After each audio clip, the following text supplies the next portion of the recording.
2-iyун 2000-жыл эртең менен саат 4:30 улуттун улуу инсанынын сөөгү салынган самолет Бишкектин Манас аэропортуна келип конду.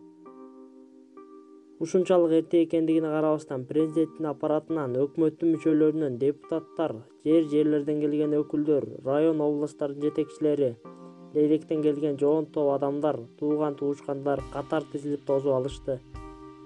Үстүндө эгемен республиканын туусу жабылган табыт.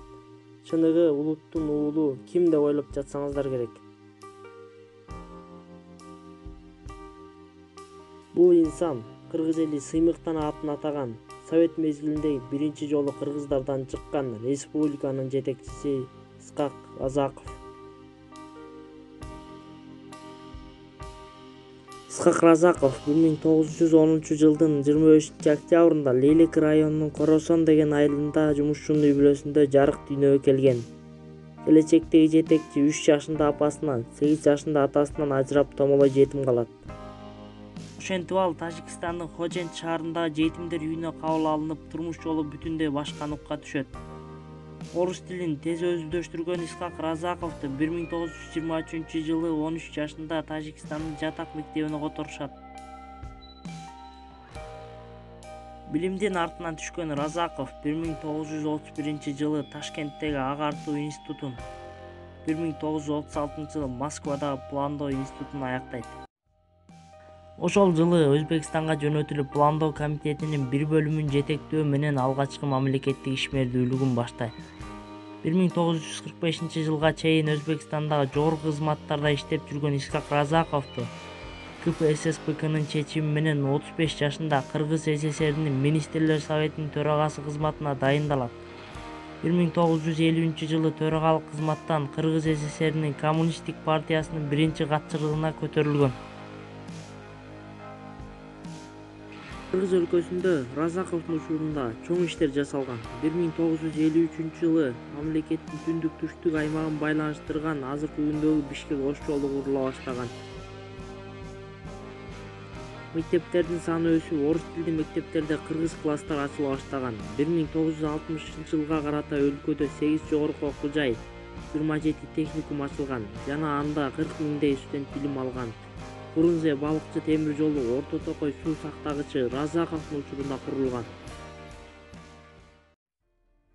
1961-жылдын 8-9 майында Кыргыз СССРиндеги Борбордук комитеттин 6-пленуму болгон. Бул пленумда мурда бекилген сценарий боюнча биринчи катчы Исхак Разаковду жана Министрлер советинин төрагасы Казы Диканбаевди начар иштегендиги үчүн жумуштан алышкан. Анда Исхак Разаковго эл чарбасын башкарууда жана кадрлар менен иштешүүдө кетирген олуттук каталары жана жаңылыштар үчүн деген доомат коюлган. Акыры аягы 1961-жылдын 9 майында Исхак Разаков жумуштан алынып, Москвага үй-бүлөсү менен көчүрүлгөн.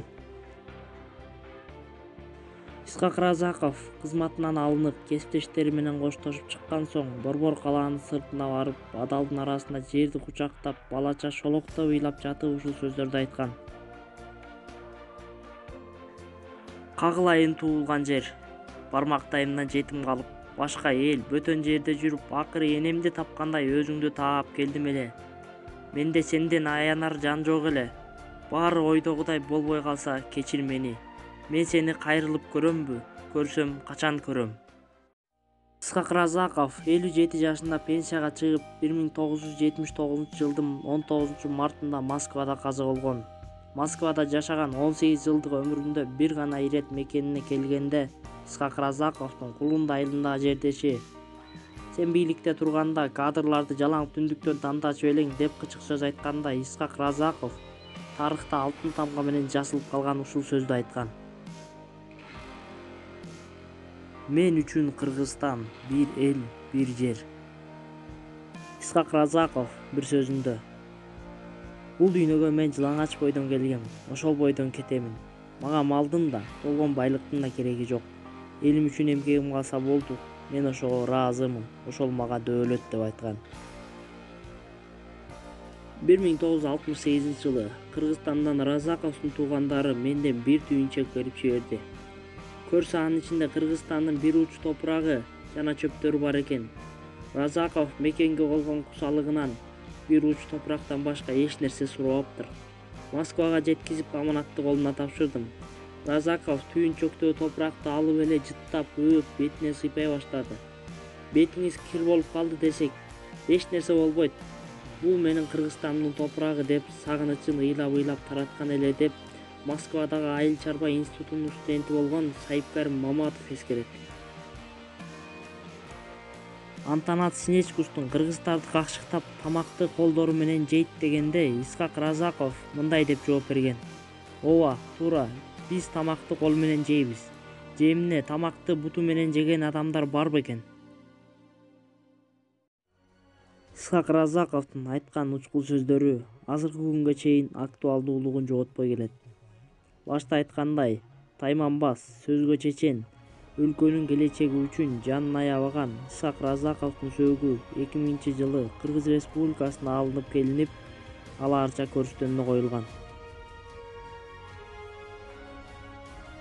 Коом бул сени менен мен таза болсом, сен таза болсоң, коом да таза болот.